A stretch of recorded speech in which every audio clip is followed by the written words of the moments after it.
Bonjour à toutes et tous, merci d'être là pour ce 8e épisode de Histoire de jeux vidéo en Belgique, un épisode un peu spécial aujourd'hui parce que nous recevons un chercheur sur l'histoire du jeu vidéo en Belgique, en la personne de Pierre-Yves Hurel. Bonjour. Bonjour. Donc Pierre-Yves, tu es chercheur postdoctoral à l'Université de Lausanne pour un projet d'histoire du jeu vidéo en Suisse, Confédération Ludens. Ouais. Tu travailles notamment avec Yannick Rochat, un des grands amis du Liège Game Lab. Ça me fait vraiment plaisir de t'accueillir parce que ça va être un exercice un peu original aujourd'hui, c'est-à-dire qu'on va évoquer ta trajectoire, parce que je crois qu'elle est intéressante du point de vue de justement son exceptionnalité aussi dans la manière dont tu es devenu chercheur en histoire du jeu vidéo en Suisse. Une trajectoire très européenne finalement. Ouais. Et ensuite, on va parler d'un objet complètement inconnu pour la plupart des personnes vivantes. Le DAI ou DAI, on dit les deux. On peut dire les deux selon les daïstes. C'est ça. Ah oui, parce qu'ils ont un nom, évidemment. C'est bien, c'est bien. Ouais. Donc, ce DAI, c'est un ordinateur, sans doute le premier et le seul ordinateur belge, ou en tout cas qui a une réelle inscription belge. Après, on reviendra sur ce que ça veut dire d'être un ordinateur belge. Mais avant ça, je voudrais bien que tu te présentes un tout petit peu, que tu présentes ta trajectoire et tes premiers objets d'études avant d'en arriver au DAI. D'abord, merci de me recevoir. C'est très chouette. Je suis très content de faire cet exercice avec toi. Je suis né en... On peut commencer par la naissance, mais ce qui est intéressant, c'est que tu es français au départ. Je ne sais pas si c'est intéressant, mais moi je trouve ça intéressant. Parce qu'évidemment, on est en Belgique et tu travailles en Suisse sur un objet belge, c'est un peu... Voilà. Je suis français, mais je suis arrivé pour des raisons familiales à 13 ans en Belgique. Donc j'ai fait la fin de mes secondaires en Belgique dans la charmante ville de Huy, tout près d'ici.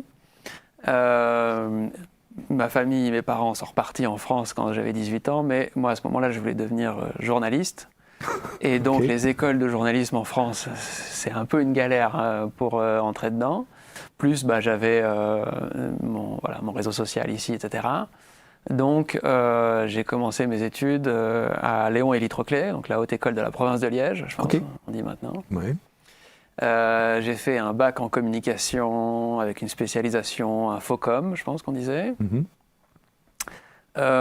J'y suis allé parce que Alors, d'ailleurs, d'abord, j'avais aussi hésité à aller faire une école de jeux vidéo. Mais, il y en avait déjà J'avais visité l'école à Valenciennes. D'accord, une école de jeux vidéo française. Parce qu'on a reçu la semaine dernière Christophe Laduron sur le projet de la HEAJ et le développement d'un parcours jeux vidéo en Belgique. C'était encore balbutiant. Alors moi, j'en ai jamais entendu parler. Je pense que si j'en avais entendu parler, étant il y a des grandes chances que ma vie aurait pris une autre trajectoire, je pense. Pendant mes secondaires, j'ai un peu hésité. D'ailleurs, j'avais fait informatique forte et tout ça. Enfin, bref. Et puis finalement, le côté littéraire a repris un peu le dessus. Je me suis aussi un peu moins intéressé aux jeux vidéo à un moment donné. Donc voilà. Bref, j'ai fait des études plutôt pour le côté journalisme. J'ai eu une expérience des études en secondaire qui était particulièrement éprouvante et donc je cherchais à faire des études où j'allais être le plus vite sur le terrain possible parce que je pensais que les études c'était l'enfer. Et puis une fois que je suis arrivé en supérieur, c'était plutôt les cours en amphithéâtre qui m'intéressaient plus que les cours sur le terrain. Je me suis dit zut. Un genre d'épiphanie tardive. Voilà, donc mais bon voilà, c'est différent. Bref, on doit faire des fois des choix sans savoir vraiment. Et donc, du coup, j'ai fait une année de passerelle à l'Université de Liège. Et ton mémoire à la HEPL, est-ce que c'était déjà sur le jeu vidéo ou pas encore ? Non, c'était sur l'éducation aux médias. D'accord, ok. Et puis donc, trajectoire vers l'université, passerelle et 2 années de communication ici. J'ai fait une année d'Erasmus à Madrid, mais sinon, oui, j'ai fait le master, j'ai complété le master ici. Avec un mémoire déjà sur le jeu à ce moment-là ? Oui, un mémoire d'études des messages idéologiques, politiques dans les jeux vidéo. Ça, c'est en 2011, le mémoire. Ça ne nous rajeunit pas. Ça ne nous rajeunit pas. Et puis, c'était dirigé par Christine Servet, en communication. Qui t'a aussi accompagné pour une thèse. Oui, c'est ça. Donc, c'est aussi avec cet exercice du mémoire qui m'a à la fois rapproché du jeu vidéo à nouveau. Donc, il faut dire aussi que je faisais ces études pour devenir journaliste. Et puis, j'avais fait des tas de trucs, notamment j'avais participé à un journal liégeois satirique. Qui a eu des expériences avec le jeu vidéo. C'est peut-être important de le rappeler aussi, parce que ça t'a donné un aspect pratique qui t'a permis de finalement trouver ton objet d'étude final. Ouais. Alors, si je garde un peu la chronologie, je fais ce mémoire. En parallèle, je suis rédacteur en chef, je pense à ce moment-là, de ce journal associatif bénévole. Comment est-ce qu'il s'appelle ? Le Poiscaille. Le Poiscaille, oui. Qui est une expérience bénévole, mais quand même avec un fort aspect professionnalisant. Enfin, on est assez sérieux, on sort tous les mois, etc. Bon, bref. Perspective critique sur la vie politique liégeoise notamment. Oui. Journal engagé. Terrain de jeu engagé. Et on s'amuse beaucoup. Mais à côté de ça, mes perspectives de devenir journaliste professionnel... il y a des étudiants en journalisme dans la salle, donc je veux pas être... non, mais en tout cas, moi, l'état général et la motivation qu'il faut pour trouver une place dans un écosystème compliqué. Comme beaucoup d'aspirants journalistes, je voulais faire de l'enquête. Ouais. Et puis, pour faire de l'enquête, je crois qu'il faut aussi accepter un certain style de vie, un certain rythme de vie qui est compliqué. Et surtout, en parallèle, en fait, avec le mémoire, je découvre que plus que le journalisme, en fait, ce qui m'intéresse, c'est finalement la recherche. La recherche d'information que tu vas transformer en recherche. C'est ça, c'est plutôt la recherche, l'analyse, quoi. La recherche au sens scientifique. Je prends vraiment goût à ça. J'ai plusieurs déclics pendant le mémoire, pendant le master. Je pense notamment à un cours dans lequel était impliqué Jérémy Hammers, un collègue maintenant, et puis où soudainement j'avais eu une bonne note sur un travail très analytique et où je m'étais dit ok, mais en fait c'est peut-être ça que je suis. Ça peut être quelque chose que je sais faire, etc. Quand on vient d'une autre école, c'est pas non plus toujours. Non, il y a un processus de légitimation aussi de sa parole. Et puis donc du coup je fais ce mémoire avec Christine Servet, ça me plaît beaucoup. Je mets d'ailleurs dans mes conclusions une allusion un peu timide sur j'aimerais bien continuer la recherche, s'il vous plaît. Je réussis ce mémoire, mais sans non plus des honneurs qui me mettent tout droit pour une carrière. Voilà, c'est ça.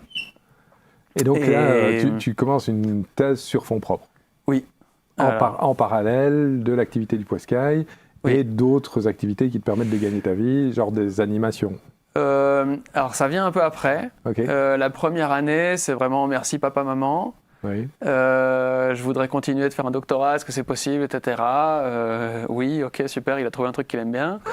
Et là, à ce moment-là, je me lance sur une thèse sur le récit interactif, qui est notamment inspiré du fait que dans le mémoire, j'avais analysé Heavy Rain, jeu français. Oui, de David Cage.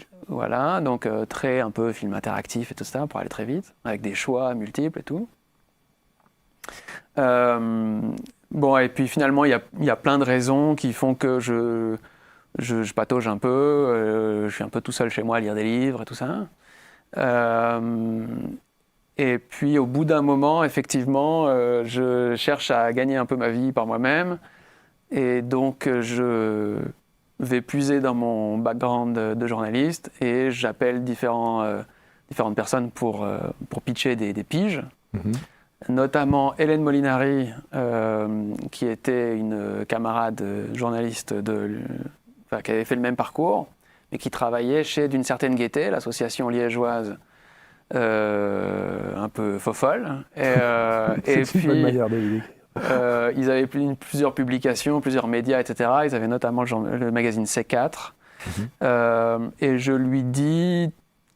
je sais plus vraiment exactement d'où ça sort, mais enfin j'ai dit tiens, mais en fait je suis en train de plonger dans un truc qui avait attiré ma curiosité intellectuelle il y a longtemps, mais que j'avais vraiment jamais touché. C'est ces logiciels de création de jeux vidéo comme RPG Maker ou comme d'autres qui permettent de créer des jeux vidéo sans savoir programmer et sans être un professionnel du jeu vidéo. Est-ce que vous êtes une association d'éducation permanente? Est-ce que ça te dit que je fasse un article sur est-ce qu'on pourrait faire des jeux vidéo d'éducation permanente grâce à ces outils? Elle me dit oui, mais aussi je suis en train de boucler le planning des ateliers médias, donc des ateliers où des gens sont invités à créer une émission de radio, à créer une émission de télé ou un instrument de musique. Créons un jeu vidéo. Créons un jeu vidéo. C'est ça.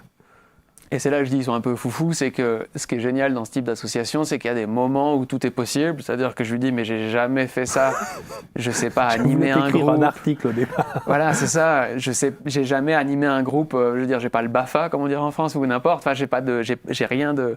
Oui, enfin bon, voilà. Et on essaye et puis on voit ce qui se passe. D'ailleurs, pour la petite histoire, ça devait être un atelier en deux temps. Un premier temps, on crée un prototype de jeu vidéo. Et un deuxième temps, on va créer un récit interactif. Histoire de retomber sur tes pattes. Voilà. Ouais. Et finalement, en fait, la première expérience sur le jeu vidéo a tout balayé. Parce que... Il faut que tu expliques Chômeur Blaster. Il faut que j'explique Chômeur Blaster. Je suis en train de me dire qu'on a perdu Willy Bird dans l'histoire, sur le Poiscaille. Oui. En parallèle à tout ça, je découvre des logiciels de création de jeux vidéo, notamment Construct. Okay. Construct 2 à l'époque. Et donc, je fais mes premières armes en essayant de programmer quelque chose. Et je fais Willy Bird, un jeu vidéo qui est donc Flappy Bird, mais sauf que c'est Willy de Meyer, le bourgmestre de Liège. Et il était très critiqué à l'époque sur le fait qu'il ne consultait pas assez les associations, les syndicats, etc. Donc, au lieu d'éviter des murs, tu dois éviter des gens qui essayent de lui poser des questions. C'est ça. Et tout est bruité à la bouche et tout ça. Donc voilà. Je crois qu'il n'est plus encore disponible, mais je l'ai sur une Dropbox. Je l'ai archivé. Et donc je fais ces trucs-là. Ça me permet aussi de me lancer sur ces ateliers. Et donc, effectivement, d'une certaine gaieté, c'est une association qui notamment défend les droits des chômeurs. Je viens à l'atelier. Donc eux, ils ont fait la publicité, ils ont sélectionné des participants qui sont 15 personnes, on va dire entre 18 et 30 ans, féminin, masculin, enfin c'était vraiment assez équilibré. Voilà, et puis qui sont soit chômeurs, soit étudiants, soit qui travaillent mais qui peuvent à cet âge-là encore avoir peur de la précarité, etc. Et donc je viens en me disant, je vais leur proposer de faire un jeu vidéo sur le chômage. Comme ça cadre avec l'association. Et puis, ce que j'avais en tête comme modèle à l'époque, c'était des jeux comme Paper Please. Donc, des jeux qui vont dénoncer un peu des trucs. Et donc, je me souviens leur avoir pitché ce truc on pourrait faire, c'est juste un exemple, un jeu où on est quelqu'un à l'ONEM et puis on doit renouveler les droits du chômage de personnes selon des dossiers. Ouais, donc vraiment un genre de copie de Paper Please. Oui, c'est ça. Mais sensibilisant à leur situation, tu disais qu'il y avait sans doute des échos potentiels. Voilà. Ils me disent oulala, ça n'a pas l'air du tout fun de faire ça. C'est pas drôle ton truc. On va pas faire ça, on voudrait faire un vrai jeu vidéo. Ils me disent. C'est ça, un vrai. C'est intéressant de souligner ce côté particulier du jeu. Donc, ok pour... mais bon, ils n'étaient pas obligés d'adhérer sur le message. Puis s'ensuit un espèce de long brainstorming pendant, je sais pas, 3-4 heures. Enfin, c'était des grandes séances d'animation comme ça. Et puis, on discute des problématiques liées au chômage, on sort des mots-clés, etc. Et puis, quelqu'un dit, de toute façon, on a l'impression que pour la classe politique, c'est pas le chômage le problème, c'est les chômeurs. Il y en a un autre qui dit, on a qu'à les tuer alors. Et puis, oui, super, chômeur, blaster. On fait un jeu dans lequel il faut tuer les chômeurs. Et donc, ça devient un Tower Defense. Ça devient un Tower Defense dans lequel on incarne le Parlement belge dans un futur lointain, parce qu'il fallait quand même mettre une toute petite distance pour ne pas se prendre un procès. Il y avait des noms d'hommes politiques qui étaient sortis, mais l'association, là, pour le coup, avait dit peut-être pas. Botter en touche. Et donc, ce qui était assez génial et inattendu, c'est que dans les participants, il y avait des gens qui étaient dessinateurs professionnels, par exemple comme Valentin Mélon, qui a fait tous les dessins. On a eu une super bande-son aussi qui a été réalisée par un des participants. Et donc, voilà, ça a duré à peu près 12 semaines, l'atelier. On découvrait Construct 2 à peu près ensemble, j'avais quelques heures d'avance sur eux. Donc il y a des tas Tu préparais le cours que tu donnais 2 heures après. Mais Ouais, ok. en plus, c'était vraiment, je leur donnais 15 minutes de cours et puis ensuite, ils cherchaient à faire des trucs de leur côté. Donc il y a quelqu'un qui disait, bah, comment est-ce que je pourrais faire pour déposer... Quelqu'un s'occupait de comment est-ce qu'on fait marcher des ennemis qui vont vers une place. Parce qu'évidemment, les chômeurs vont sur la place pour faire la révolution. C'est ça. Il y a 3 niveaux de difficulté, c'est Anvers, Liège, Charleroi, enfin bon, bref. Plein d'humour belge. Et puis effectivement, ça a eu un certain succès dans la presse ensuite. Je vois qu'on a retrouvé des images. Donc ça, c'est les gros titres de la Meuse. Je vais en parler un petit peu, mais donc en fait, ouais, ils faisaient des bouts de code, je les rassemblais d'une semaine après, enfin de semaine en semaine, et puis ça a donné le jeu. On a fait un communiqué de presse qu'on a envoyé notamment à la Meuse, et puis ils ont traduit Chômeur Blaster, donc ça faisait tueur de chômeurs, voici le nouveau jeu vidéo créé par un Liégeois. L'université a failli être tapée aussi. Alors, ouais. Premier petit problème, c'est que bon, le fait de traduire Chômeur Blaster, ça donne une autre connotation quand même. Deuxièmement, c'est créé par un Liégeois, ça a créé un petit peu des remous parce qu'en réalité, on était toute une équipe. C'est ça. Et ce qu'il aurait fallu faire, c'est effectivement Un une photo collectif de joueurs, collective, etc. Et troisièmement, là, on ne le voit pas, mais j'étais juste en dessous du tueur du Brabant. Donc, en termes de paratexte, Oui, voilà, c'était c'était l'intertexte, c'était pas génial. Ah, oui. Mais c'était très rigolo. Et puis c'était un peu dans la lignée effectivement de cette expérience du Poiscaille. Voilà. Enfin, on s'amusait beaucoup avec une certaine gaieté. Mais ça ne va pas en rester là, et tu vas découvrir grâce à cet atelier le plaisir finalement de développer du jeu vidéo en amateur. Ouais.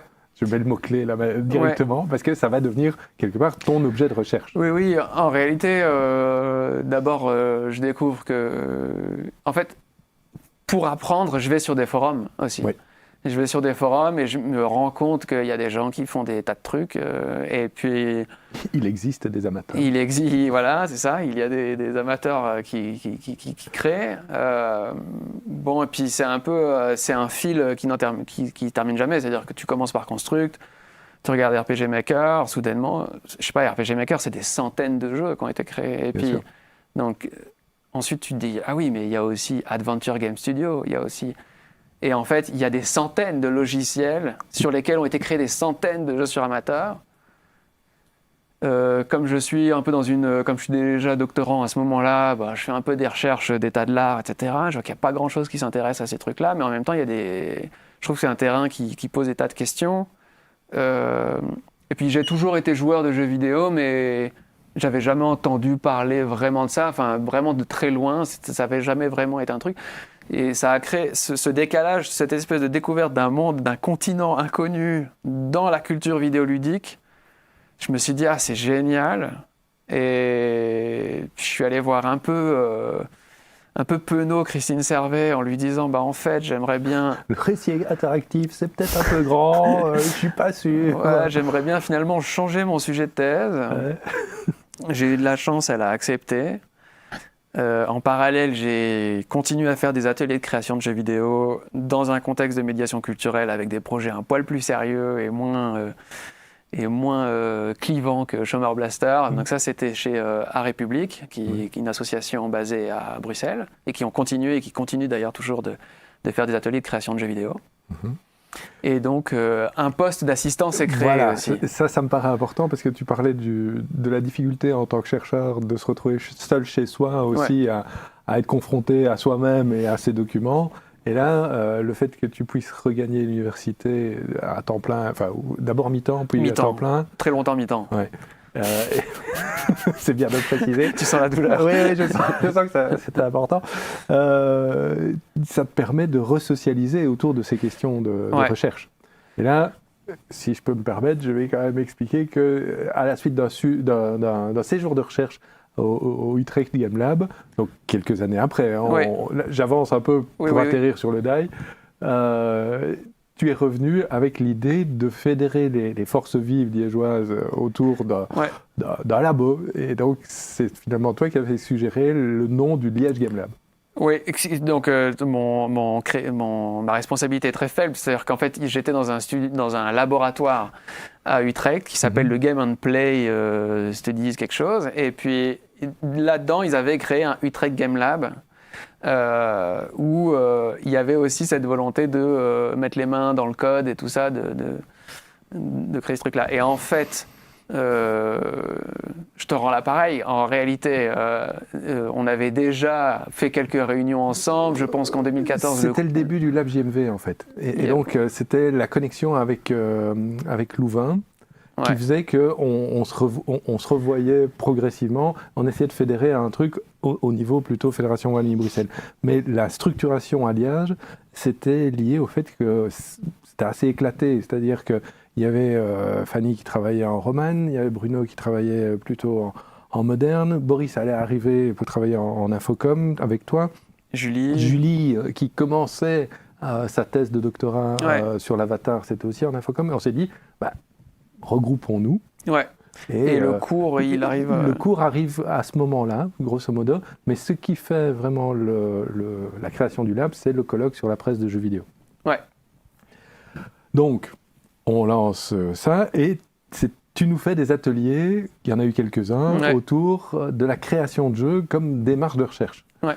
Oui, c'est ça, je vous partage un peu mes découvertes sur Construct, on fait des ateliers. On fait ce fameux jeu avec l'impératif d'action qui ne peut pas être réalisé. Oui, c'est vrai. Tu te souviens de ça ? Oui. Donc, pour qu'on sache, donc, l'impératif d'action, c'est ce qui caractérise un jeu, c'est-à-dire que c'est nécessaire d'interagir avec le jeu pour pouvoir avoir un jeu.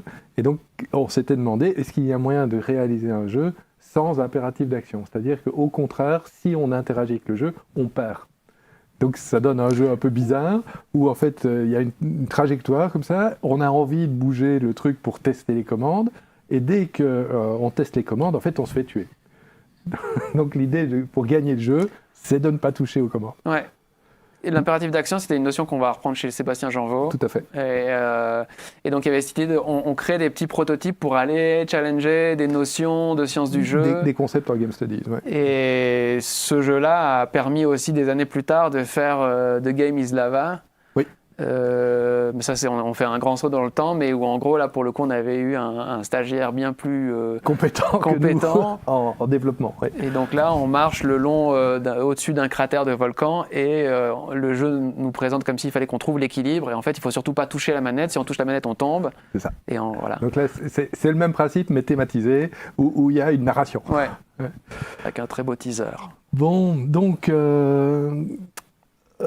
cette thèse, parce que j'essaye de revenir sur le DAI, parce que je pense que maintenant qu'on voit un peu les chemins, on va dire, pas droits, mais qui ont mené à ta recherche sur le jeu vidéo amateur et par la suite sur l'histoire du jeu de manière plus générale, ce qui va faire le lien entre cette thèse sur le jeu vidéo amateur et le DAI, ça va être ta recherche et ta découverte de la pratique hobbyiste. Ouais. Je résume très très vite, mais peut-être que tu peux en dire quelques mots. Tu m'as parlé en préparant l'émission des premiers ordinateurs qui font un genre de continuité entre le fer à souder et la carte que vous avez chez des fabricants de cartes génériques sur lesquelles vous pouvez ajouter des transistors et des choses comme ça, et l'ordinateur tout en un qui va être vendu d'une seule pièce. Et donc, entre les deux, il y a toute une zone floue qui doit encore être un peu explorée. Ouais. Alors, ce qui est assez amusant, c'est que moi, je pensais en avoir fini avec les amateurs après ma thèse. Quand on sort d'une thèse, on aime bien aussi un peu changer de sujet et aller se rafraîchir ailleurs. Donc, je m'étais mis un peu, j'avais vu en fait un post, je crois, sur Twitter de l'association Silicium en France qui parlait de « Ah tiens, le DAI, un ordinateur belge, oublié, etc. » Il y avait 4 infos sur la fiche, tout ça. Donc, je m'étais mis de côté en disant « Ah tiens, après la thèse, le côté un peu histoire du jeu vidéo, ça m'intéresserait. »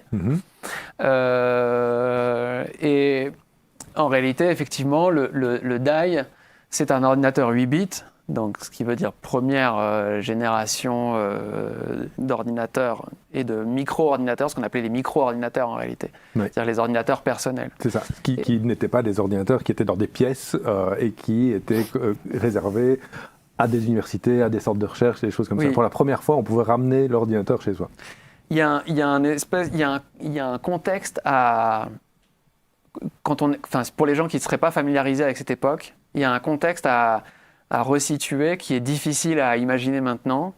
Mais effectivement, ça fait à ce moment-là, dans la fin des années 70 ou milieu des années 70, ça fait déjà des années qu'on entend parler d'ordinateurs, mais on en entend parler sans vraiment les voir.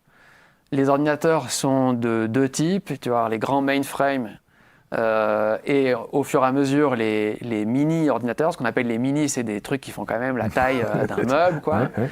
Et qui sont dans les deux cas des ordinateurs qui sont assez spécialisés dans le traitement de données ou dans le traitement de texte, et des ordinateurs que tu vas trouver principalement dans les grandes administrations, dans les grandes universités, à l'armée, et dans quelques grandes boîtes privées. Et l'industrie, au fur et à mesure, essaye de s'informatiser, etc. Mais il y a un tournant au niveau un peu de l'histoire globale de l'informatique. C'est au milieu des années 70. On parle souvent de l'année 77 parce que c'est les 3 micro-ordinateurs américains qui vont avoir du succès. Ils arrivent à cette époque-là. Il y en a eu d'autres avant, mais ils sont un peu différents. Mais tu as notamment l'Apple II, le TRS-80 et le PET 2001. Je le dis pour qu'on ait un peu les grands noms. Les grands noms et puis surtout jalons. Se dire un peu les dates. Donc là, vraiment, on est à la pointe de la micro-informatique, mais ce qu'il faut aussi dire, c'est que même dans ces années-là, bon, au fur et à mesure, ça va marcher, donc les gens vont se dire « Ok, c'est ça l'avenir de l'informatique », mais les premières réactions, c'est de se dire « Mais ces ordinateurs sont nuls, ils ne peuvent rien faire, leurs capacités sont très limitées ». C'est-à-dire qu'un ingénieur informaticien à l'époque, qui a l'habitude, lui, d'avoir son mainframe et des ressources quasi infinies par rapport à... Il ne comprend pas.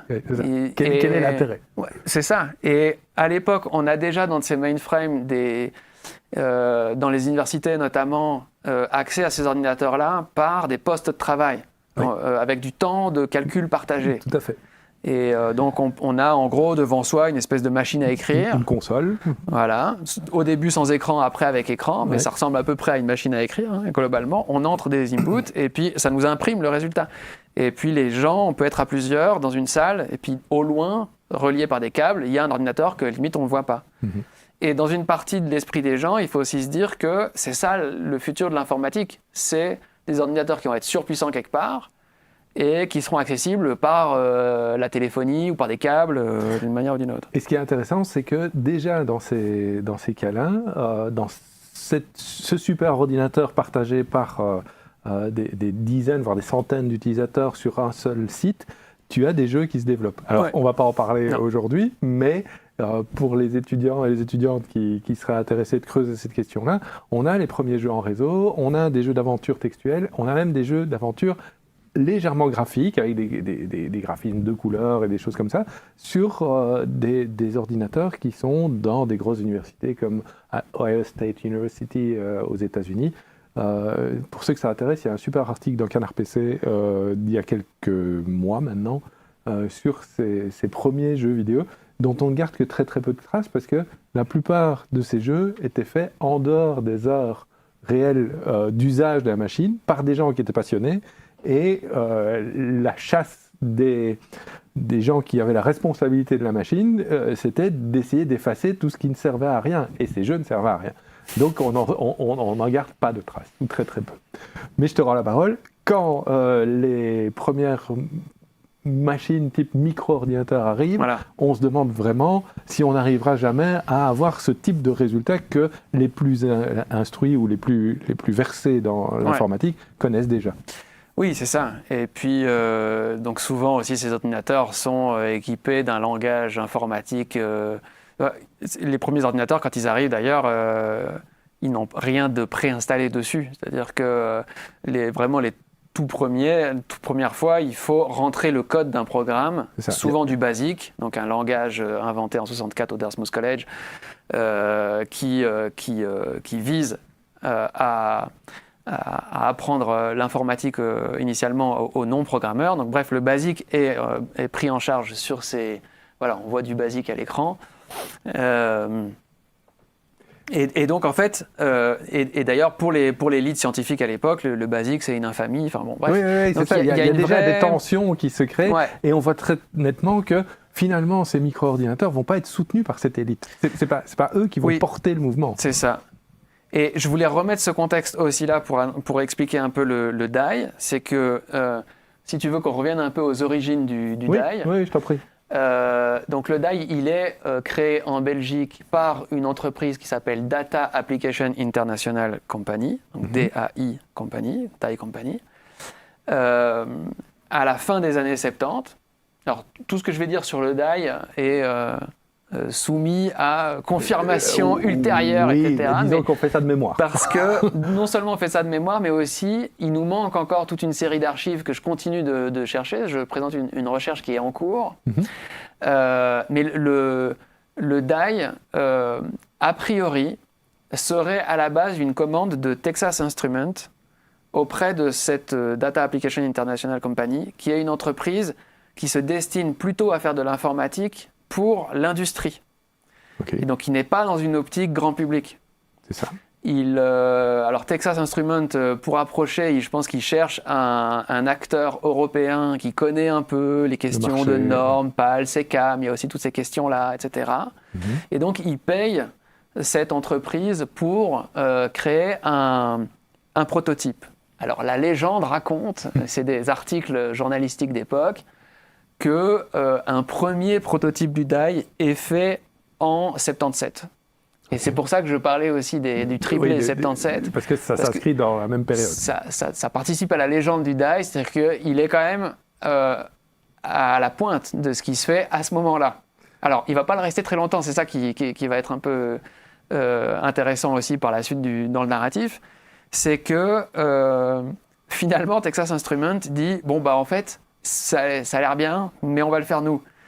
Donc ils ont payé ce prototype, mais finalement ils partent tout seuls. Et je crois que finalement, en fait, ils vendent leur Texas Instruments avec un ordinateur, avec un écran. Comme ça, ils simplifient les questions de normes. Ouais.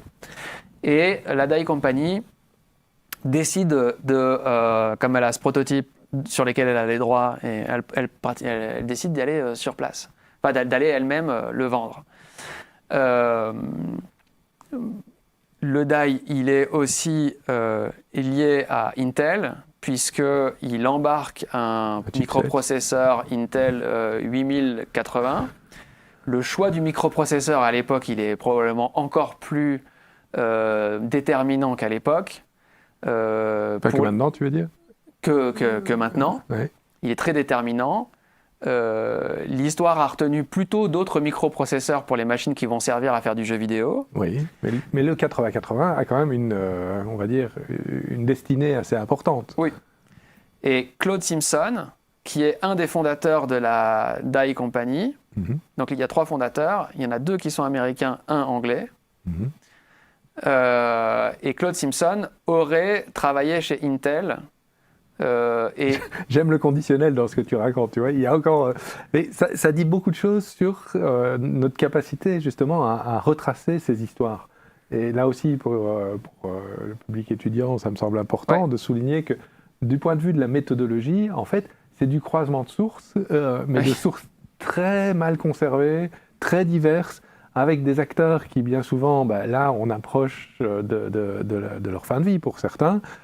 Des souvenirs qui sont parfois assez flous du fait du peu de légitimité de l'objet, d'une part, et d'autre part, de l'éloignement temporel. On est dans des témoins qui ne sont peut-être pas super fiables non plus. Il y en a qui le sont, mais pas tous. Là, par exemple, j'ai pu avoir un contact avec Howard Kunstein, qui est un des fondateurs de l'entreprise, encore actif sur certains réseaux sociaux. J'ai pu le retrouver et il m'a répondu. Mais Claude Simpson...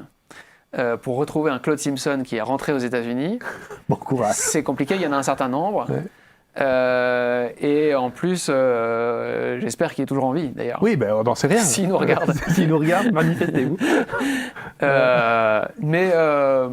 Mais donc, là, j'ai pas nécessairement ces informations à lui, et je vais me baser sur des articles scientifiques, des articles journalistiques d'époque, qui comportent aussi leur part des imperfections. D'erreurs, oui. Par exemple, dans un des articles, on parle de 3 fondateurs américains de l'entreprise. En fait, il y en a 2 qui sont américains et un anglais. Bon.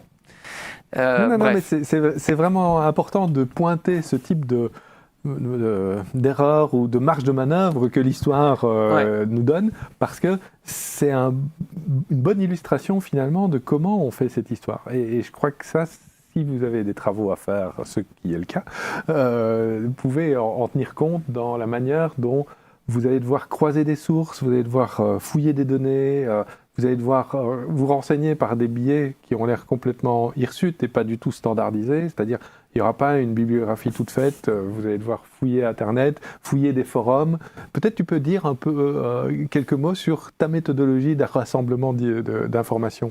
Oui, alors je fais en partie des entretiens.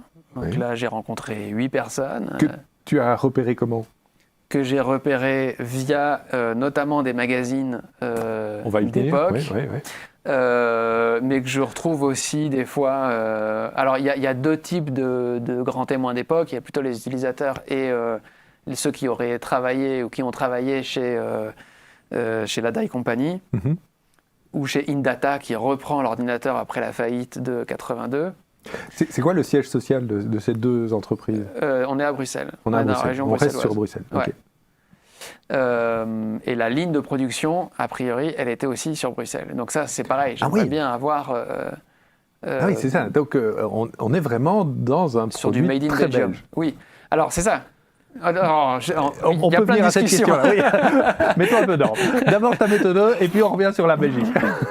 Donc moi, je m'intéresse aussi, dans la lignée de ma thèse, principalement à l'expérience d'utilisation de cet ordinateur. Il se trouve que comme l'histoire du DAI n'a pas été écrite, je me suis un peu embarqué là-dedans aussi. C'est ça. Donc l'idée, c'est de retrouver des documents d'époque, d'aller consulter des archives officielles, de retrouver de la presse, de compiler ça avec des archives réalisées par d'autres, notamment des magazines, et puis des sources qui viennent des utilisateurs. En réalité, je le disais, le DAI, il devait être distribué par Texas Instruments, qui avait une visée grand public, qui aurait probablement aussi permis d'avoir un parc de machines plus large. Finalement, ils le font par eux-mêmes. Ensuite, ils gagnent un concours en 79 pour être l'ordinateur associé à une émission télé néerlandaise qui est dans le cadre d'un truc plus large qui s'appelle Téléhack, où en gros c'est des cours de basique en direct. Ça vient avant la célèbre émission de la BBC, donc c'est assez novateur aussi. Assez pionnier. Et on a d'ailleurs une vidéo où on voit le DAI à l'écran. Ça, c'est pareil, ça allait permettre d'écouler pas mal de machines. Il se trouve qu'il y a un problème d'approvisionnement. Déjà à l'époque. Voilà. Et donc, il y a certaines pièces qui n'arrivent pas à temps. Ils n'arrivent pas à fournir assez de machines pour l'émission de télévision. L'émission de télévision va faire quelques numéros de l'émission avec un DAI à l'écran. Ce qui est assez marrant, c'est qu'on dirait un peu du Twitch. Quand on regarde maintenant, c'est assez drôle. Si on peut avoir la vidéo, ce serait très chouette. Et puis, du coup, ils vont pas réussir à fournir ça. Donc, deuxième un peu échec. Et finalement, ils vont sortir l'ordinateur au moins à partir de 80 pour le public. On en retrouve... c'est pas la vidéo là. Mais c'est pas grave, on va voir. On peut voir une autre vidéo. Et donc, on en retrouve des traces à partir de ce moment-là, dès 80 en France dans l'ordinateur individuel et dans d'autres magazines. En termes de méthodologie, un truc important, c'est que la presse régionale ou nationale en Belgique, elle est très peu numérisée. Et donc, je fais tu dépouilles à la main. Donc, je ne le fais pas pour l'instant. Parce que ce qu'on n'a pas précisé, c'est que c'est effectivement pas mon sujet de recherche principal. Je fais ça. Alors, je vais rappeler 2-3 trucs. Premièrement, cette recherche sur le DAI, tu l'as commencée à la suite de ta thèse, mais tu as été rapidement engagé sur un projet de recherche qui est assez proche, parce que c'est de l'histoire du jeu vidéo aussi, mais de l'histoire du jeu vidéo suisse. Oui. où là, effectivement, il y a des moyens et tu as déménagé en Suisse, tu t'es installé là-bas et tu en as encore pour quelques années à travailler sur cet objet-là. On y reviendra peut-être. Deuxièmement, ce que tu décris comme méthodologie, c'est un peu une méthodologie, on va dire, par cercle concentrique. C'est-à-dire tu commences par une première source avec quelques contacts qui vont pouvoir te mettre en contact avec d'autres sources en faisant des recherches qui sont des recherches via Internet, via des bottins téléphoniques peut-être, via LinkedIn, bref des sources qui te font te balader sans réel plan de dépouillement absolu. Tu prends ce que tu trouves finalement et tu reconstruis et tu tricotes à partir des éléments. C'est pour ça que quand tu racontes qu'au début, on a quelques reportages dans la presse pour expliquer ce qu'est cette compagnie, d'où elle vient, etc. Puis on a un trou, et puis on le retrouve dans une émission néerlandaise, c'est la fameuse émission qu'on a évoquée. Et là, tu peux en dire plus sur ce moment-là, mais encore une fois, les tenants et les aboutissants, c'est beaucoup plus difficile de les mettre en perspective. C'est une histoire en gruyère pour l'instant. Ça fait le lien avec la Suisse. Et puis, un autre lien avec la Suisse, c'est que ce que je vois dans mon travail quotidien, où là je fais une recherche sur, principalement sur les jeux vidéo suisses romans, c'est que quasiment l'entièreté de la presse suisse a été numérisée et très bien océarisée. Donc ça veut dire qu'on peut faire des recherches par mots-clés dans des corpus qui sont gigantesques. Et ce qui fait qu'on peut retrouver des cas de jeux vidéo qu'on a complètement oubliés. Alors que si je dois aller chercher, si le soir ou la Libre a parlé du DAI entre, disons, 79 et 86, je vais y mettre 4 ans, quoi. Bien sûr. À aller trouver peut-être 4 articles. Donc, ça dit aussi quelque chose des fois, nos moyens de recherche sont limités. Et à côté de ça, on a la chance, d'avoir Abandonware Magazine et Retro Search Magazine. Retro Magazine Search. Qui est fait par des bénévoles, mais hébergés à Liège. Sur nos serveurs. Et donc, là, pour le coup, je peux aller faire des recherches par mots-clés de Data Application International, etc. et tomber sur des articles dans de la presse jeux vidéo. Et voilà. Une autre source qui est très importante, c'est en réalité le début de patrimonialisation ou d'archivage qui a été réalisé par des amateurs eux-mêmes, notamment Bruno Vivien, qui est un utilisateur français du DAI qui a ce site qui s'appelle Paradai. Donc il y a toute une... Ils aiment beaucoup faire des jeux de mots autour de DAI ou de D en français. Donc par exemple, le D-click. Il a archivé, numérisé et mis en ligne toute une série de documents. Les plus importants, ça va être les Dynamic, qui est la revue à la base néerlandaise. Et... Je ne sais pas si je l'ai ici. Est-ce que tu en as ? On en a ici, ouais. Oui, Dynamic, voilà.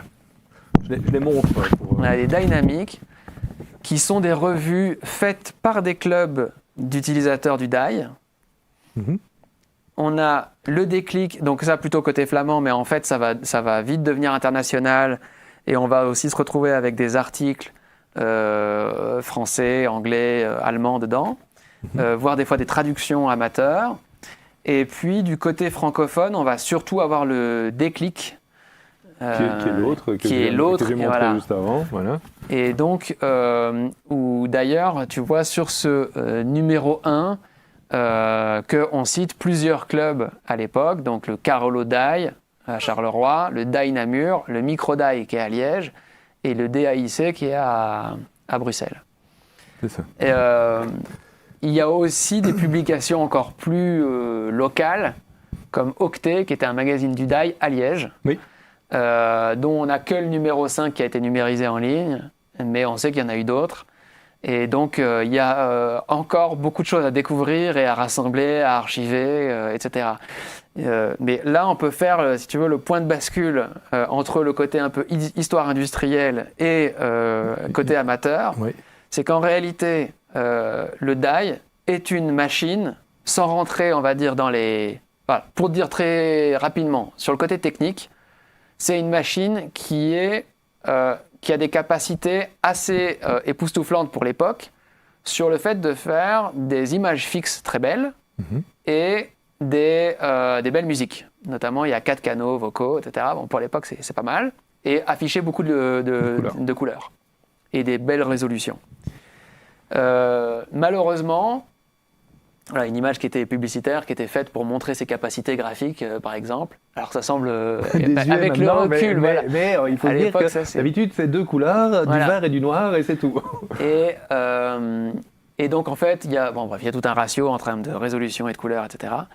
Ce qui nous intéresse, pour le jeu vidéo, ce qui nous intéresse, c'est quand même aussi de savoir que malheureusement, la machine n'est pas très bonne pour afficher des images en mouvement. C'est-à-dire qu'elle utilise plus de mémoire pour stocker les images. Et donc, pour charger des images qui changeraient rapidement, elle est moins performante que d'autres ordinateurs. Toujours est-il que cet ordinateur qui est, je trouve, assez pionnier dans le fait de viser un grand public,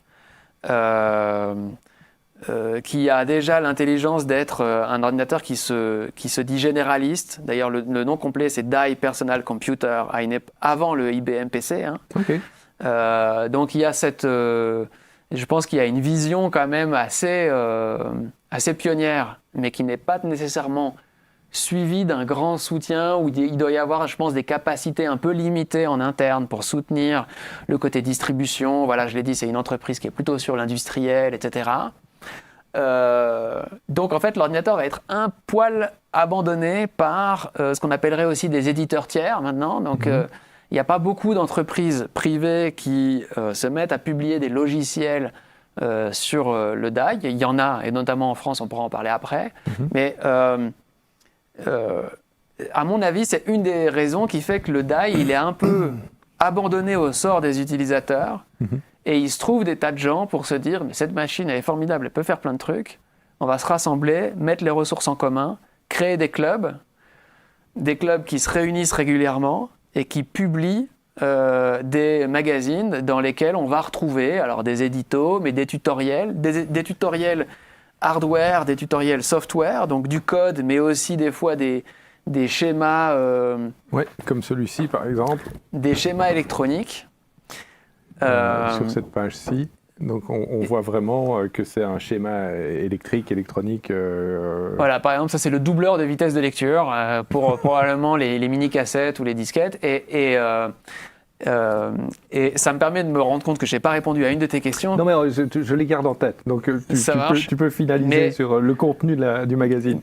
Donc on a des logiciels à recopier, des listings en BASIC. C'est ça. On a du hardware à souder. Ouais. Et on a aussi de la vie de club. Ouais. Ça, c'est les 3 principaux. Et dans les hardware, on va par exemple trouver des schémas pour brancher un joystick Atari sur son DAI, ce qui n'est pas prévu, mais donc on fait des interfaces, etc. Donc ça ressemble aussi très fort à ces magazines d'électronique de loisirs. C'est ça. Et là, on refait le lien avec ce qu'on disait au départ, c'est-à-dire ces fameux hobbyistes qui sortent le fer à souder sur leur machine. En fait, quand je rencontre des daïstes qu'il avait à l'époque, quand je leur demande comment et pourquoi ils se sont intéressés à la micro-informatique, il y en a une partie qui, en fait, s'intéressait déjà à de l'électronique de loisirs, qui était abonnée à des revues comme Radioplan, Elector, des revues qui sont sur Abandonware, mais par exemple... qu'on n'a pas encore étudié complètement. Mais qu'on n'a pas encore étudié. Ouais. Et qui remontent beaucoup plus loin et qui ont une profondeur historique qui est très intéressante. Radioplan, je pense que c'est à partir des années 30. Enfin, c'est phénoménal comme matériau. Et ça croise alors d'autres composants micro-électroniques, la radio, la télé... Radio amateur, c'est ça. Le fait de faire son propre ampli à la maison, musique électronique, musique amplifiée, modélisme, petit train, aviation, etc. Tout ce qui est miniature et électrique, finalement. Ouais, c'est ça. Et puis, par exemple, des fois, ça va être des montages électriques du style une dynamo pour un vélo. Enfin, c'est des trucs...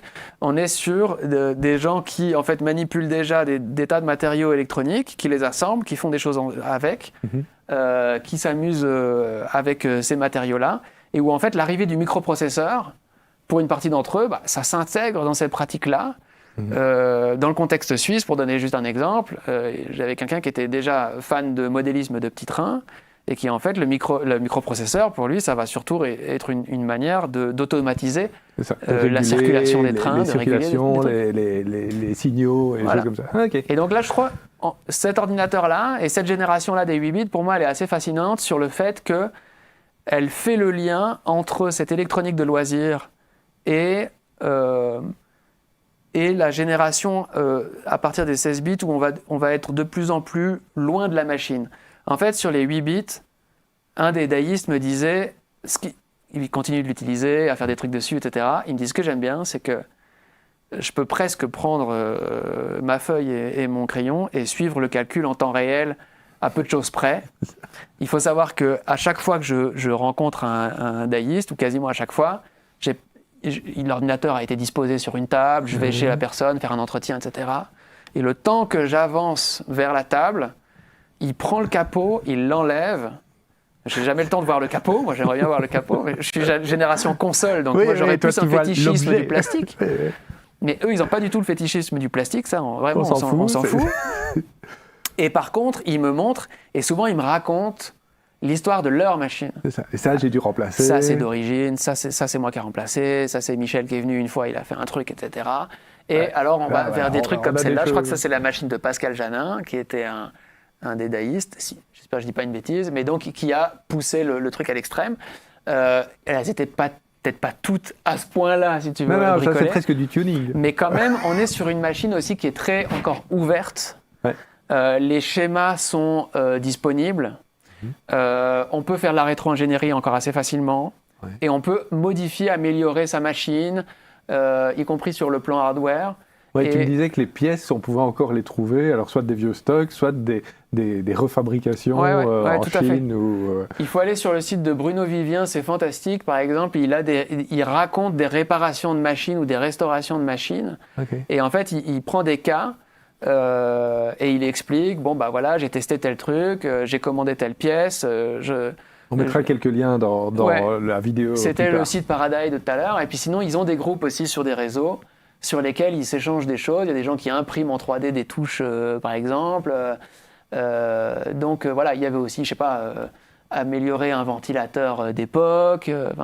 Et donc ça, c'est le côté hardware, puis tu as le côté logiciel, le basic, mais tu me disais aussi que l'assembleur joue un grand rôle. Ouais. C'est-à-dire qu'il faut parler à la machine dans son propre langage, au plus près, finalement, des instructions minimales, quoi. Oui, on est vraiment sur... c'est-à-dire le basique, bon, bah, c'est un langage qui permet de faire des choses, mais qui permettent en général de se familiariser avec la programmation. Bon, il y a des tas de gens qui restent là. Oui, c'est très bien. J'en ferai partie. Si, voilà. Mais il y a aussi des tas de gens qui passent à l'assembleur et qui, là, sont capables d'aller piloter la machine de manière très précise. C'est ça. De l'exploiter vraiment. Sa quintessence. Ouais. Quoi. Et de ne pas être limité à la vitesse du basique, même si le basique du die est rapide, et de faire des choses plus impressionnantes, etc. Ouais. C'est ça. Je voudrais qu'on revienne sur la question de la belgitude du die, parce que finalement, donc, tu l'as dit, du point de vue industriel, il a l'air d'être un ordinateur belge, même s'il a été pensé par 2 Américains et un Anglais, il a été produit de manière... très matérielle, très concrète en Belgique. Mais on sait aussi que c'est pas là qu'il va connaître peut-être ses plus grandes heures de gloire. Il y a d'autres personnes dans d'autres pays qui vont l'utiliser pour faire toutes sortes de choses. Est-ce que tu peux revenir un petit peu sur cette question de la belgitude ? Ouais. Donc, c'est une discussion qu'on risque d'avoir cet après-midi aussi, qui est toujours un peu infinie dans ces histoires régionales, nationales, etc. C'est pareil. Hein, je me le pose aussi quand je fais de l'histoire du jeu vidéo suisse ou suisse roman. Enfin, quels critères est-ce qu'on prend en compte ? Je vais pas, pour le coup, m'amuser à essayer de définir la nationalité du die, mais par contre, oui, alors disons-le rapidement, c'est un ordinateur belge parce qu'il est fabriqué en Belgique. Mais par contre, ses racines sont quand même très fortes de l'autre côté de l'Atlantique. Ses composantes aussi, je veux dire, les composants sont assemblés en Belgique, mais Et on pourrait s'amuser à voir où sont fabriquées les composantes, même à l'époque. Et puis ensuite, il y a un peu l'image de marque. Est-ce qu'il est affiché comme un produit belge ? En réalité, il n'est pas tellement, de ce que j'ai cru comprendre, revendiqué comme étant belge, d'une part. J'aimerais bien... Revendiqué par qui ? Par la boîte, en tout cas sur les publicités, si tu veux. C'est pas ça qui est mis en avant. C'est pas ce qui est mis en avant. C'est pas on a fait un ordinateur belge, c'est pas spécialement vendeur peut-être, je sais pas. Mais justement, c'est une bonne question parce que dans certains pays, ce serait un argument, mais j'ai l'impression qu'en Belgique, ça laisse peut-être plus indifférent. Si on prend les ordinateurs français de l'époque, je pense que là, on sait qu'ils sont parce français. que je suis français, mais donc les Français aiment bien dire quand ils ont fait un truc qui est français. Et donc il y a un peu cette revendication-là. Là, pour le coup, je n'ai pas retrouvé de choses de ce côté-là. C'était quand même important pour une partie des utilisateurs de savoir que c'était un ordinateur belge parce qu'ils savaient qu'ils allaient avoir un service de proximité, ils pouvaient le renvoyer dans le... pour faire une réparation, etc., etc. Et puis ensuite, ce qui est assez amusant, c'est que je pense que ça marque encore, j'ai dit, cette faiblesse, entre guillemets, de la maison mère. Elle se ressent dans le déploiement des clubs. Mais d'ailleurs, je mentionne juste au passage, mais ces clubs, ils ont aussi une fonction de distributeur et d'éditeur de jeux vidéo et de logiciels. C'est-à-dire qu'on est un utilisateur, on est abonné à Dynamic, on crée un programme, on peut envoyer sa cassette et il sera mis en vente et on retouchera 90% du prix. Okay. Donc il y a un vrai travail. Réseau de distribution qui se met en place de manière locale via les clubs. Voilà, alors il y a via la revue avec ce service de commande. Dans les clubs, a priori, j'avais posé une fois la question en disant mais est-ce que vous alliez avec votre die ? Pas forcément, parce que de toute façon il était toujours ouvert en train de bidouiller dedans. Par contre, ce qu'on prenait, c'était le lecteur de cassettes pour faire les copies des cassettes et rentrer à la maison avec des nouveaux logiciels et partager, etc. Avant qu'on parle de copy party, etc. Mais donc aussi, cette faiblesse de la maison mère, je pense, se ressent aussi dans la place que va prendre certains importateurs dans d'autres pays. Donc le die, c'est difficile d'évaluer son succès pays par pays, pour plein de raisons de sources. Il va être vendu en Belgique, bien sûr, mais il va avoir a priori pas mal de succès aux Pays-Bas, en Allemagne et en France. Mais je retrouve aussi en Suisse, en Croatie et ailleurs. Et il faut se dire que aussi, des fois, on se dit un importateur, ça va être une boîte spécialisée, etc. Pas forcément. Un des importateurs du die en Suisse, en réalité, c'est une boutique d'informatique. C'est ça. Qui obtient un contrat. Un lot de quelques die qui vont être commercialisés de manière officielle vu qu'ils ont un contrat sur un territoire qui peut être parfois très très restreint finalement. Oui, on dit la Suisse, mais en fait c'est peut-être Genève ou Lausanne. Oui, tout à fait.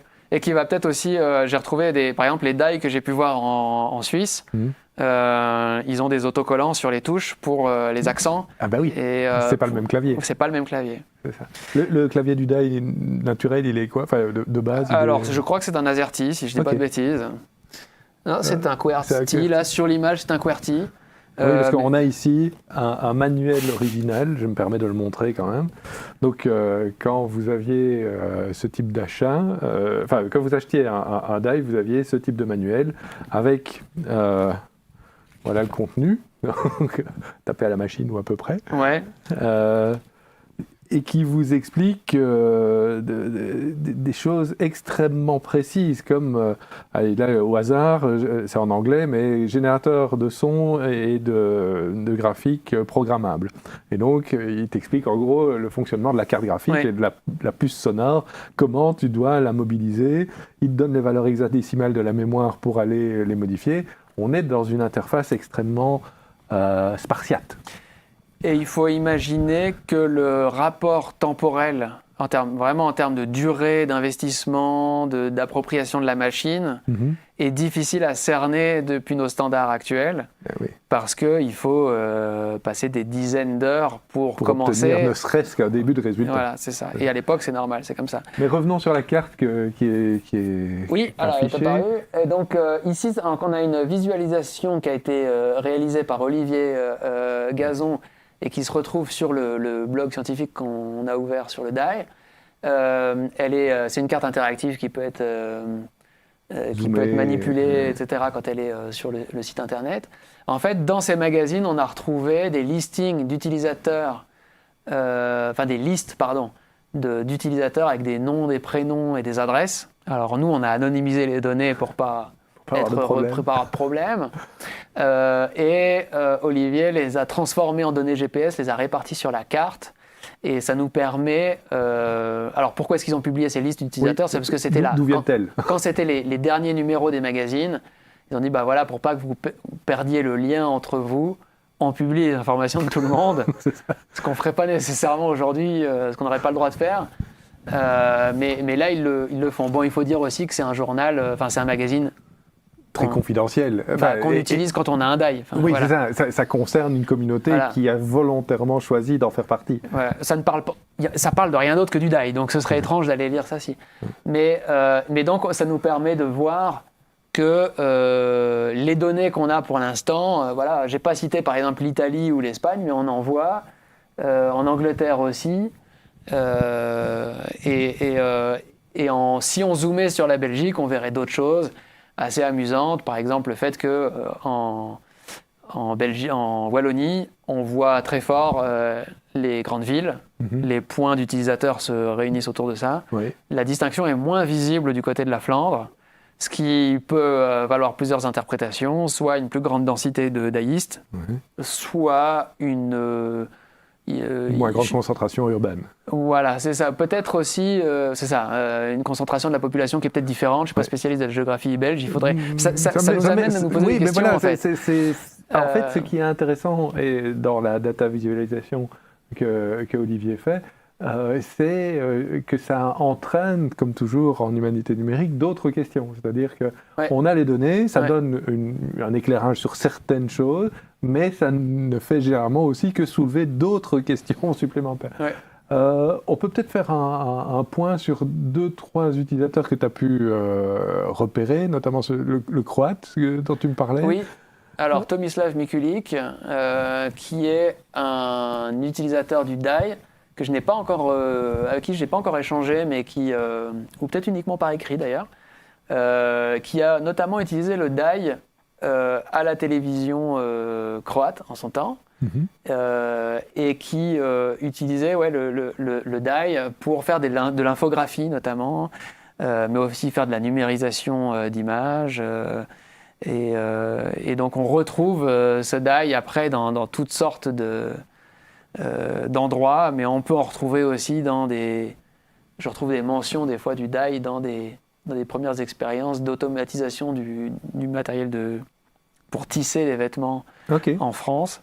Oui, donc une machine qui n'a pas un usage très spécifique comme une console, mais qui permet plutôt des appropriations très très variées et qui est à la limite entre l'automate programmable et le micro-ordinateur. Ouais. C'est un peu... Ouais, puis c'est les premiers micro-ordinateurs. Donc en fait, dans les gens qui croient dans ces machines, il va y avoir des gens qui vont utiliser ça dans plein de domaines différents. Oui. Ce qu'on voit, c'est un bras mécanique qui est fabriqué par l'importateur français du DAI, Multisoft.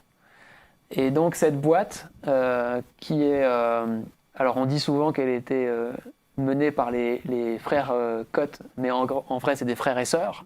Il y a 2 frères, 2 sœurs. Ils vont faire plusieurs choses. Ils vont avoir le contrat d'exclusivité de la distribution du DAI en France. Et ils vont notamment construire et vendre ce petit bras mécanique qui... Alors, je voyais l'autre fois une source qui le présentait comme étant à mi-chemin entre le bras mécanique industriel et le jouet pour enfants, de la grue pour enfants. Et en réalité, elle se destine à... Parce qu'en fait, elle peut porter des toutes petites charges. C'est ça, ouais. Elle se destine plutôt, en fait, à des laboratoires ou à l'enseignement. Ok. Elle aurait été, le bras aurait été utilisé dans l'éducation nationale en France, etc. Je n'ai pas encore trouvé de sources qui le confirmaient. Parce qu'on ne sait jamais si c'est vraiment, on annonce ça de manière marketing. Si c'est de la pub ou si... Ouais, okay. Si on essaye de provoquer ça ou si c'est vraiment vrai. Mais donc, voilà, c'est une des machines avec, pour le coup, ils avaient bien soigné l'iconographie. J'aime beaucoup ces images. Non, c'est très cyberpunk. Espèce de coca un peu à l'uranium, visiblement. Ça donne envie. Et donc, et on le retrouve, on le retrouve dans différentes sources. Et à la même adresse que Multisoft, en France, il va y avoir un peu une exception, c'est Dialogue Informatique, une autre boîte privée qui va faire des jeux vidéo pour le DAI. Comme c'est pas la même adresse, c'est la même rue, mais c'est pas le même numéro. Donc, a priori, c'est des gens qui sont assez fortement liés. Et Dialogue Informatique qui va faire plusieurs jeux vidéo pour le coup. Alors c'est marrant parce que c'est une entreprise privée, mais elle va quand même se servir des dynamiques et des déclics pour diffuser la nouvelle de ses jeux et pour faire sa publicité. Oui. Donc c'est entre le club et le prix. En fait, eux, ils sont privés, mais les clubs sont si centraux dans l'écosystème du DAI que tu peux pas faire sans, en fait. C'est ça. Plus le parc de machines, il est pas fou. Oui. Il est pas donc c'est le vecteur pour toucher les utilisateurs et les utilisatrices. Okay. Et pour l'histoire, le dialogue informatique va être fusionné avec une autre entreprise et ça va devenir Jokes. GAWX, qui est une boîte française de jeux vidéo qui va un peu marquer dans l'histoire, qui va un peu rester dans l'histoire. On retrouve des sources, là, pour le coup, dans le bouquin de Blanchet et Montagnon sur l'histoire du jeu vidéo en France. Okay. On retrouve des mentions de dialogue informatique, Jokes, etc. Ok. Oui, ben voilà, c'est une bonne illustration que les histoires locales, finalement, elles sont interconnectées et qu'on est dans un réseau. Entremêlé, en fait. Je disais utilisateur et utilisatrice parce que ce qui m'a frappé dans la mise en scène du DAI, c'est qu'il y a beaucoup d'utilisatrices qui illustrent. Alors, on sait que c'est un tropisme, que pour faire vendre, on met généralement des belles femmes, et c'est un tropisme de l'informatique depuis toujours. Mais ici, il me semble qu'on est dans une autre imagerie qui est beaucoup plus égalitaire presque. Oui, alors on n'est pas dans l'imagerie effectivement on joue pas sur le côté sexy. Sur le côté sexy, etc. A priori, il y a une volonté marketing d'aller toucher le grand public et donc le grand public par excellence, ça va être les artistes ou peu importe leur genre, finalement. Peu importe leur genre. Et donc, le fait de mettre en scène des femmes utilisatrices, c'est pas anodin. Et autre chose qui me frappe, moi, dans l'imagerie, c'est le parallèle qui est toujours fait entre quelque chose qui est entre l'outil informatique et l'outil analogique. Oui. Donc là, on a vu avant une jeune fille jouer aux échecs sur ordinateur et sur DAI. Oui, mais elle joue sur un plateau concret et il y a une représentation sur même touche de piano sur l'écran, mais elle a un piano, enfin un synthé. Et je crois qu'en fait, ça dit quelque chose de l'époque. Cette phase de transition. C'est une phase de transition où en fait les gens ne savent pas pourquoi ils achèteraient un ordinateur. Et quand on achète un ordinateur 8 bits, en général, on fait de l'ordinateur. On achète un ordinateur pour voir ce qu'on va faire avec. Donc c'est quand même aussi quelque chose qui n'est pas forcément accessible à tout le monde parce que c'est quand même un certain prix pour du loisir. On est encore assez sur des utilisateurs qui vont vraiment utiliser le DAI pour faciliter leur vie au travail. Il va y en avoir au fur et à mesure. Mais dans les premiers temps, ça semble plutôt être un objet de loisir, le DAI, pour voir ce qu'on va pouvoir faire avec, soit pour le bidouiller, mais soit aussi pour dire tiens, qu'est-ce qu'on peut faire avec 4 sons en parallèle, mais je vais pouvoir faire de la musique. Ouais. Ça prolonge finalement des pratiques artistiques qu'on peut avoir par ailleurs. C'est vraiment une époque d'exploration. Ah, voilà la fameuse vidéo dont on parlait de notre ami croate. C'est ça, là, il rentre alors, le Memocom, c'est un peu le nec plus ultra à l'époque, c'est d'avoir les mini-cassettes qui se chargent beaucoup plus vite. Ça, j'ai jamais vu. Je veux dire, les vieilles cassettes classiques, je les connais, mais...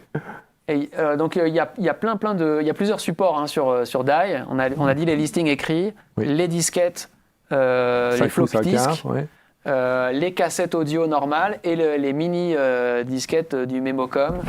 Et c'est le moment en fait où les ordinateurs sont encore pensés très très loin de leur support de stockage. Où tu as une fluidité comme ça dans les supports. Alors ça, c'est les temps de chargement d'une image. Vas-y, comment ? J'avais prévenu, ça va très très vite sur Memocom. Hein, mais là, en fait, c'est des photos numérisées, etc. Donc Tomislav Mikulik fait a priori plein de tests de ce style-là. Il fait des premières photos numérisées. On ne se rend pas bien compte, mais là, c'est signé de 82. Donc c'est impressionnant. Mais tout à fait. C'est vraiment impressionnant d'avoir des photos numérisées. Ce degré de détail. Et oui. Et donc... Et les effets. Après, il s'amuse avec... il joue avec les capacités graphiques. Ça, c'est dans le code, en fait, sur le die, on peut assez facilement remplacer une couleur par une autre. C'est ça. Et donc là, a priori, il s'est amusé avec ça. Il y a d'autres, par exemple, un des logiciels qui faisait un peu son effet à l'époque, c'était une voiture qui rebondissait sur ses suspensions. Donc, c'était une image en mouvement assez détaillée. Voilà, on est vraiment sur une machine, comme je le disais, qui est conçue plutôt à la fin des années 70, qui donc est plutôt bien dans le temps au moment de la conception. Bon, elle sera pas retenue au niveau de l'histoire, notamment à cause de ces problèmes de distribution, problèmes de distribution, du manque de succès qui va avec, etc. Et qui va ralentir aussi le moment où elle va effectivement arriver sur le marché. Et donc, elle va être en retard. Et où en fait, le Intel 8080, il est gentil, mais au bout d'un moment, il va vite être... voilà, c'est ça. Et ce qui est aussi intéressant, c'est que quand on regarde, par exemple, on parlait des magazines, les Dynamic, ils arrivent beaucoup plus tôt que les Déclic. Et je me demande s'il ne faut pas y voir aussi un décalage dans le temps du déploiement de la micro-informatique entre les pays néerlandophones ou les régions néerlandophones qui, généralement, sont plus rapidement connectés aux États-Unis par l'Angleterre et il y a une proximité culturelle. Il y a un tropisme anglophone. Voilà. Alors qu'en France et dans le côté francophone, on va mettre un peu plus de temps. Les Dynamic arrivent plus tôt. Alors après, ça ne veut pas dire... Il va y avoir aussi des utilisateurs francophones qui vont être très vite mais là, tu parles abonnés au Dynamic. En termes de tendance. Hein. Oui, c'est ça. En termes de tendance, on va avoir une différence. Et c'est pour ça que je me disais, en préparant, je me disais, mais finalement, c'est une machine des années 80, mais plutôt du début des années 80, plutôt dans la région anglophone et néerlandophone, voire germanophone. Ils abandonnent plutôt la machine aussi. Oui, c'est ça. En fait, il y a un décalage de réception de la machine en fonction de la zone géographique et de la zone linguistique. Et on est plutôt sur une machine de la moitié des années 80 du côté francophone. D'ailleurs, quand j'avais regardé un peu toutes les occurrences du die dans le magazine Tilt, le pic, c'est en 84. C'est ça. Ce qui est vieux pour une machine sortie en 77. Dont on parlait déjà en 70. Peut-être terminer par quelques jeux, parce que c'est quand même l'objet de notre cours. Voilà, si tu peux commenter... Alors celui-là, c'est Dylaxian, du coup, il est fait par Dialogue Informatique dont je parlais tout à l'heure. Oui. Alors, sur cette machine, comme dans beaucoup de machines 8 bits, on va avoir des jeux qui vont s'inspirer de l'arcade et des jeux de plateau. Ça va être les deux principales. Donc Dylaxian, c'est en fait... Les graphismes sont assez jolis pour l'époque. Oui. Le contraste des couleurs... Oui. C'est par émulateur ou c'est un... Là, c'est par émulateur, mais a priori, les couleurs sont relativement correctes. Par contre, il ne faut pas prendre au pied de la lettre la vitesse d'exécution. J'allais dire. Parce que, en fait, on utilise... donc, les vidéos, je pense que celles qui sont montrées ici, elles sont réalisées par Christophe Ponsard du Musée de l'Informatique de Namur sur sa chaîne YouTube privée. Et je le remercie au passage d'avoir fait ces vidéos, ça permet d'avoir des éléments de démonstration. Mais c'est très difficile de paramétrer l'émulateur qui est fait plutôt pour les ordinateurs 8 bits de manière générale, aux caractéristiques du die qui sont un peu particulières, spécifiques. Et donc, les jeux sont relativement injouables sur ça. Donc, on avait Dylaxian par Dialogue Informatique, qui est une copie de Galaxian. Ouais. Et là, on a Pac-Man, une copie de Pac-Man. Et cette fois-ci, c'était signé Michel Meyer, membre de Dynamic. Et là, pour le coup, c'est publié par Dynamic. Okay. Ça nous permet d'avoir un jeu. Vous voyez, tu vois que le jeu amateur, fait en tout cas en club, n'a rien à envier au précédent fait par une boîte privée, en réalité. Pas du tout. Il est même tout à fait comparable. Pour que vous compreniez bien, oui, il est magnifique le Pac-Man. La souris qu'on a vue à l'écran, ce n'est pas une souris de l'époque, hein, c'est la souris de l'émulateur. Ouais. Parce que vous avez vu, à un moment, il a été demandé avec quel input il fallait jouer, et ça, c'est en rapport avec la particularité de la machine. Ok, très bien. Est-ce qu'il y a d'autres jeux? Il y a une chasse sous-marine là oui, éventuellement. Mais il faudrait qu'on parle de Super Castle. Ok. Parce que c'est un jeu dont alors je vais peut-être être un peu challengeant pour la régie. Mais j'ai envoyé pour Super Castle, c'est des pages de Dynamic où en fait on a le manuel d'utilisation de Super Castle. Okay. Jeu fait signé de Microdie, le club liégeois. Ok. C'est un jeu qui se présente, donc on a les instructions et des dessins faits main. C'est tout le matériel que je pensais avoir sur Super Castle. Donc c'est marrant aussi, ça veut dire qu'ils publient le manuel du jeu dans le magazine. Déjà, première chose, c'est dans Octet, pardon, c'est dans le magazine Octet. Ouais, c'est peut-être l'image 24 et 25 alors. Et là, on a des dessins faits main qui nous expliquent qu'en gros, on doit se balader dans un château. C'est un jeu d'aventure dans lequel il y a des dizaines de pièces, des dizaines d'armes, des dizaines de choses, etc. Et en regardant de la documentation sur mon téléphone, ça m'a fait voir en fait des images autrement que j'avais publiées sur le site, sur le carnet hypothèse sur le die. Et notamment, on a des photos qui m'ont été remises par Chris van der Merch, des photos d'un rassemblement de daïstes à Nivelles en 84. Et dans il m'a remis des photos d'époque, donc c'est un oui, ça c'est les photos de 84 à voilà, Nivelles. Ça c'est celle-là. Et puis alors il y en a 4, je pense, des photos. Et puis en voyant, alors c'est celle-là, il faut plus bouger là. Et si on zoomait sur le petit écriteau qui est sur l'écran au-dessus, c'est marqué Super Castle. Oui, on voit. En vente.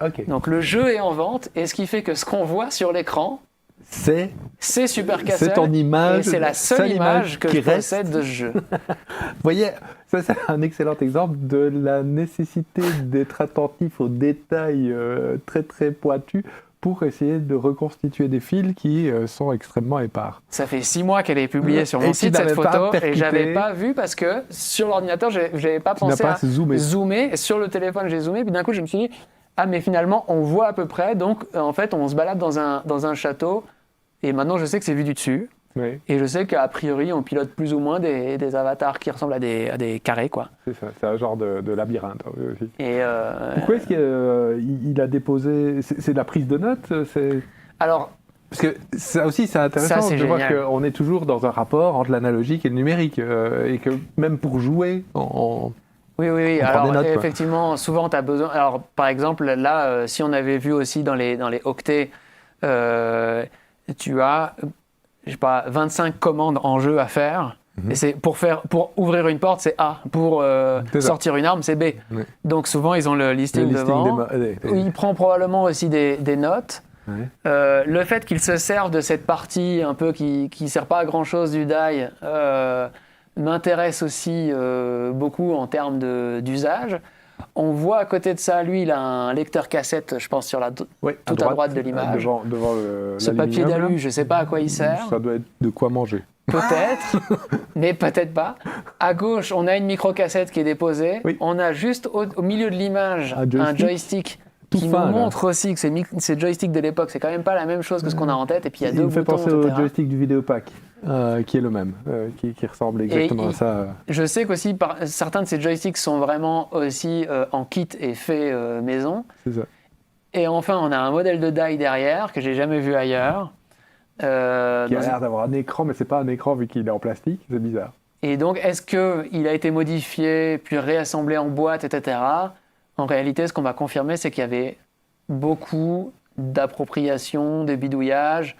Et si on voit les autres photos de Nivelle, il y aurait aussi d'autres choses à dire sur les rapports très personnels. Alors, j'adore cette photo parce que le die à droite, il est ouvert, comme souvent.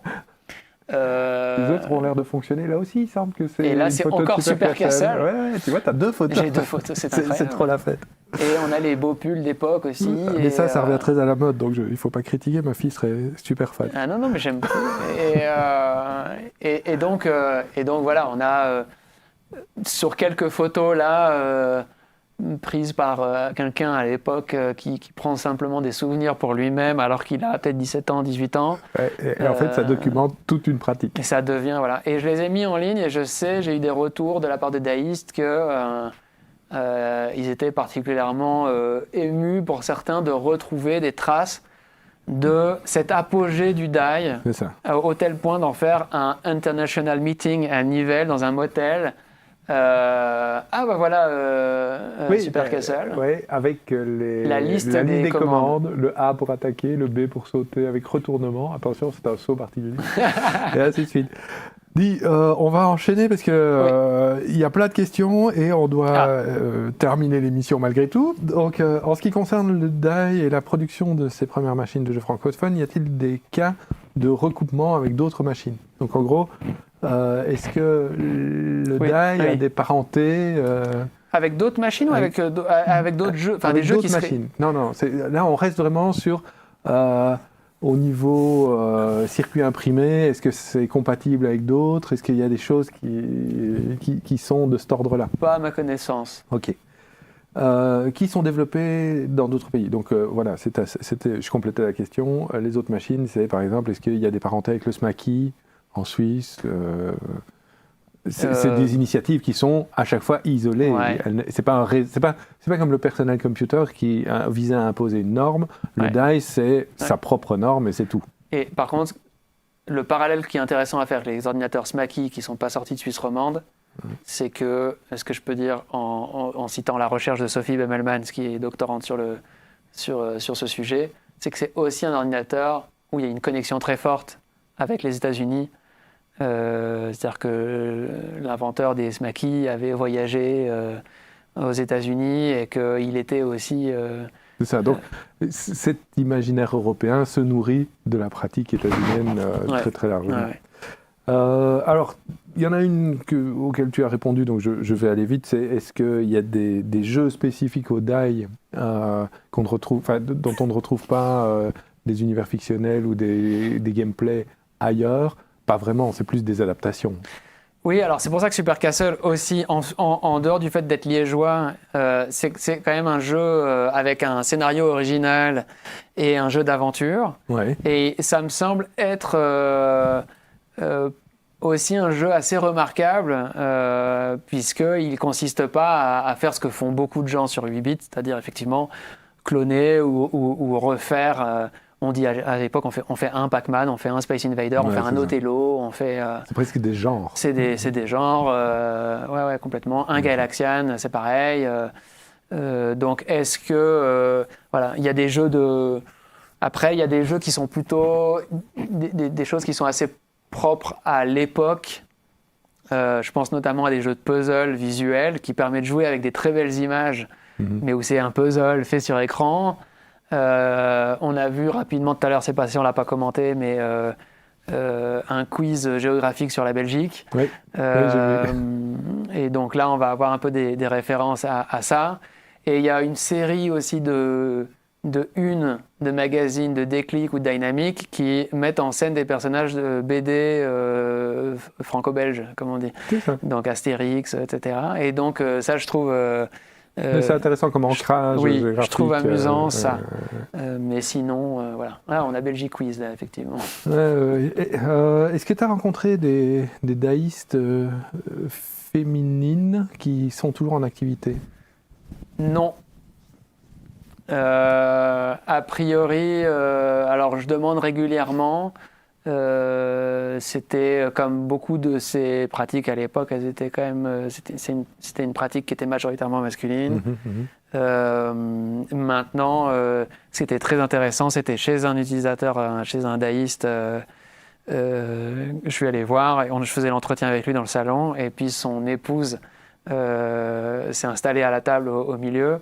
Elle se souvenait parfois mieux de certaines anecdotes, et surtout elle avait un regard très intéressant sur cette arrivée de l'ordinateur dans le foyer, oui. Et sur le fait que ça occupait la table de la cuisine et des choses comme ça. Et donc il y a des tas de trucs qui sont très intéressants à creuser de ce côté-là. Et sur la place de ce loisir au sein d'une famille. Ouais. Ok. Dernière question. Est-ce que il y a des machines qui ont hérité de cet esprit DAI à l'heure actuelle, ou de manière plus proche du DAI, c'est-à-dire que cet esprit de bidouillage, bricolage, etc., est-ce que tu vois une ligne historiographique ou historique plutôt qui permettrait de pointer le DAI et ses héritiers, quoi? Ou bien est-ce qu'on est plutôt dans des coupes synchroniques où on a le DAI qui correspond à un usage, comme on l'a évoqué, très, très, très bricolage, mais qui est en fait l'esprit d'une époque?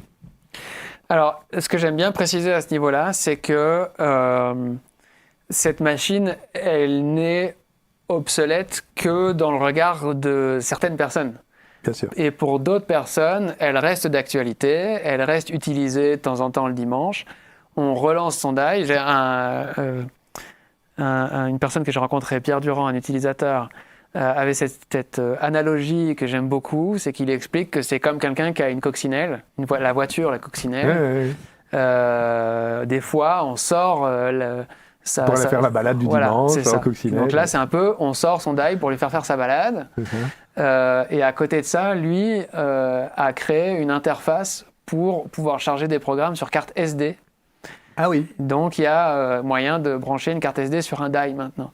Donc ces utilisateurs, ils défient un peu cette chronologie qu'on aime bien avoir dans l'histoire en disant bon, cette machine-là, elle va de telle époque à telle autre, et après, fin de l'histoire. Et donc en fait, j'aime bien l'idée qu'elle reste active. J'ai vu aussi pas mal de commentaires sur les groupes, sur les réseaux sociaux, sur les daïstes qui se réjouissent de garder un maximum de machines en vie, fonctionnelles, etc. Donc, et qui les réparent, qui les restaurent. Donc déjà, ça, c'est une première chose à dire. Je trouve que c'est un des héritages, c'est le fait de dire n'allons pas trop vite dans le fait d'imaginer que cette machine, elle appartient au passé et que c'est révolu. C'est pas révolu pour tout le monde. Et j'aime bien étudier aussi ça. Oui. Après, je vais faire une comparaison pour pas botter en touche, mais qui est peut-être très lointaine, mais il y a un phénomène un peu récent des fantasy consoles. Oui. Donc des consoles imaginaires, notamment la Pico 8, mais il y en aurait plein d'autres, qui sont des logiciels qui ont des capacités graphiques, de mémoire, etc., très minimales. Et qui ont des scènes très vivantes où les gens s'amusent beaucoup à créer des jeux vidéo dans des espaces très contraints. Voilà, c'est ça, dans des contraintes très fortes. Et peut-être bien qu'il y a une filiation intéressante à faire. Oui, c'est vraiment intéressant de pointer finalement non pas le côté technique, mais le côté pratique et le côté espace des contraintes et espace de création. Pierre-Yves, je te remercie vivement. Merci à toi. C'était passionnant. Je vais en profiter pour remercier tout un tas de gens qui ont permis à cette émission d'exister. Donc à la production Anissé et Alexis évidemment, et Fred aussi cette fois-ci. à la technique Julien, Thomas, Yves, Laura, et tout ça est possible grâce au soutien de l'Université de Liège via le CSRV, via le Liège Game Lab, via le département Médias, Culture et Communication. Merci à tout le monde et on se donne rendez-vous dans un mois. Bonne fin de journée. Au revoir. Au revoir.